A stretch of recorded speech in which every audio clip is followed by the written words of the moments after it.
Hi, fabulous third grade artists. Wanted to check in with you. Hope you're all doing well. This is a project we were going to do in a week or so, so I thought I'd check in and share it with you. So if you wanted to work on it at home, you could. This is a desert, but what we're focusing on is 1 point perspective, which means that we are creating the illusion that we're walking into this picture and that this dot over here is our vanishing point. We've talked a little bit about this in our landscapes. We've got our horizon line and then our vanishing point. This vanishing point is where the sky and the earth meet. So it's when we're looking, say, out at our ocean and the place where our eyes just can't see anymore, that's the vanishing point, and that's what this point is here. When you're creating perspective, the things in the back appear smaller and the things in the front appear larger. So these things are not really in the back, right? It's a flat piece of paper, but they look like they're in the back because they're a little bit smaller.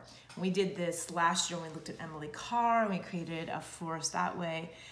We did it this year in some other landscapes, and we're gonna try it again. So really all you need for this project would be a piece of paper, a pencil, a ruler, and then we'll talk about the options of what you could do for color. So I'm gonna start on this one. And the first thing I'm gonna do is, with my ruler, I'm just gonna create the horizon line. It should be in the middle-ish of the paper. It doesn't have to be exact, but in the middle. And just like any drawing we do, remember, the line should be very, very light. That's even more important in perspective drawing because you have to erase the line sometimes. So the first part we're going to create is that road that looks like we're driving. You can choose a point on your horizon line where the road's going to come from. I like to doing mine on the side, so I'm just going to put a little dot right there to mark it. And then using my ruler, I'm going to go from that dot to the edge of my paper. And then I'm just going to make a little kind of longish V to make it from that point and then down to the edge just like that. So I have the illusion of a road. Now because it's a road, I also want to put that dotted line that we have in the middle of our roads that divide where the cars can drive. That should also be done with a ruler. So what I do is I'm still on my dot. I kind of put my ruler in the middle and then I just draw those dots or dashes 1, 2, 3, as many as you want to make it look like a road. Then I'm ready to start my cacti. Now the trick with cacti, first there's many kinds. I did sort of a traditional cactus that has the arms on it, and you can do whatever you want, but the most important thing is that when you're creating it, it's going to start right in the road. You've got to keep the body of the cactus straight. So here's what I mean. Here's my body. I'm just going to go straight lines up, and then I'm going to curve it and then come back down. You will find, that seems pretty logical, but you will find as you go up, here's what starts to happen. I'm going to do one that's wrong. Instead of this line being very vertical and parallel to the side, what tends to happen is people will start to do their cacti at a diagonal, because that's kind of how my road is going. That is what you don't want to do. You want to keep this very straight up and down so that it really is parallel to your paper. The arms you can create, here's one little trick. You do a line like that, and then a line like that, and then I just go back around that. Cacti have all these really interesting lines in them.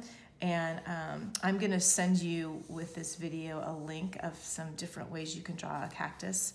And I'm sure you have your own ideas, but here are just some tips you can do. The prickles, I'm gonna do a couple here, but I'm not gonna do them all because I like to do them with a marker instead, but you are gonna add those all around.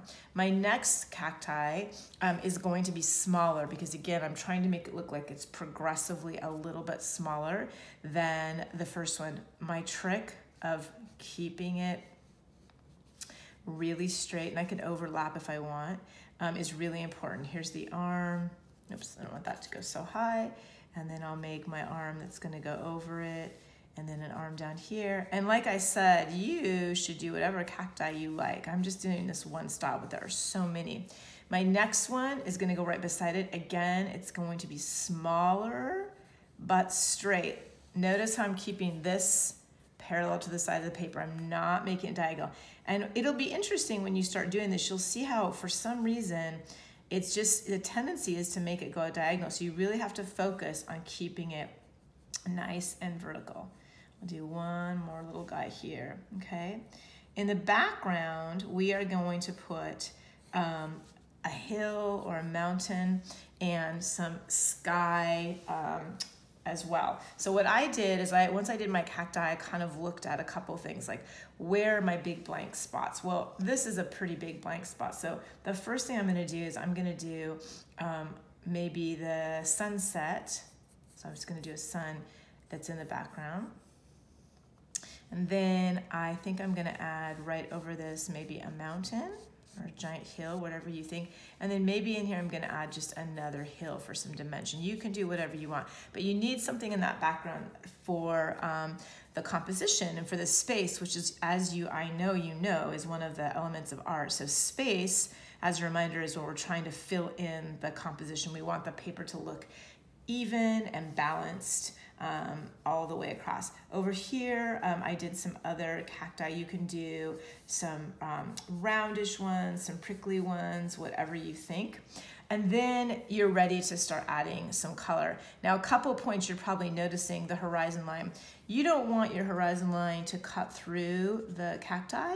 So you do want to still have the horizon line, but it shouldn't be through the cacti. So before you add color or do any outlining, you want to go back and make sure that you erase that part of the horizon line. I don't want that showing. And then there's a few things you can do. For mine, I started by using a Sharpie. And if you don't have a Sharpie at home, there are lots of other things you could use. You can use any black marker. If you are going to follow this up with watercolor, if you have watercolor at home, remember that you need to make sure the marker you're using is permanent. If you use say a Crayola marker, you don't want to do watercolor because it's not permanent and it'll make your marker bleed when you add the watercolor. So that's the reason that we use Sharpies in the classroom, is that they are permanent. And so if we paint over them, we don't make the color bleed. But you don't have to use watercolor. You could use whatever you have. I went over all my lines. I'm just gonna do this one cacti so that you can see what that might look like. Some other options for coloring. If you don't have watercolors, you could use crayons, you could use pastels, you could use colored pencils, you could use a combination. This can be done with anything you have at home. And that's what makes it fun, because you can just change the colors with what you have. I'm just gonna do really quick so I can show you a couple techniques. If you have crayons and watercolor both, you could always try the technique we've used in the classroom, which is a resist. So this is a pastel. The same deal will work with a crayon. I'm just gonna go over this, and what happens is when I brush over this with watercolor, the pastel will resist it. So here's what I mean by that. I just did a little bit of green, and now I'm gonna get a little bit of watercolor, and when I brush over that, you'll see that all those greens come through, because water and oil, or water and crayon, it's wax, they resist each other. They have a hard time getting along, right? They kind of resist each other and they sit on top of it. So for us, that's a good thing. It will resist that, and you can get this cool texture. Again, it's not just pastels. This works just as well with crayons. So you could create that with a crayon or a pastel. In the background, if you're doing a sky, you could do it either in the blues. I did this first one as a sunset, but you could do it in lots of shades of blue. And again, you don't have to have watercolors. You could use crayons, pencils, whatever you have around, markers. I did like when I was able to outline everything in some sort of pen, because I think it helps with the perspective. And one tip I will give you is that when I go and I outline, again, with a Sharpie or a black marker, when I'm doing these lines, I use a ruler again, friends, because I find that when I try to just go over my very straight line with my hand, it sometimes isn't as straight as I want it to be. So I like to use the ruler. I'm sure you're better at that than I am, but you might want to use your ruler again just to make sure that your straight lines are as straight as you want them to be. And then if you're using a crayon for this road, you could do a very, very light black to create asphalt. If you are using watercolors, you want to water down the black and go over it. And what I do is I get some paint on there and then I go back, I just added some water and I'm just gonna spread this out. I don't want this to be too black because I won't see my lines, but I'm just gonna go over it with a little bit of black and then spread that around to fill it all in. So that when you are done, you have something like this. So I've got my watercolor, I've got my black Sharpie, and you really can do anything you want in your desert. You could have more cacti, you could have a car on the road, you could have something different in the background, very open-ended. This technique, starting on the horizon line, just allows you to create that illusion. If you have any questions, please feel free to email me.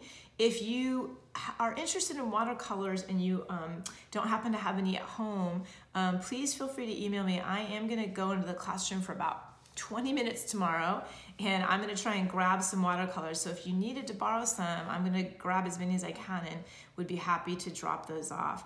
I hope you enjoy the project, enjoy your extended break. I'll post something again next week. Be well, take care, bye-bye.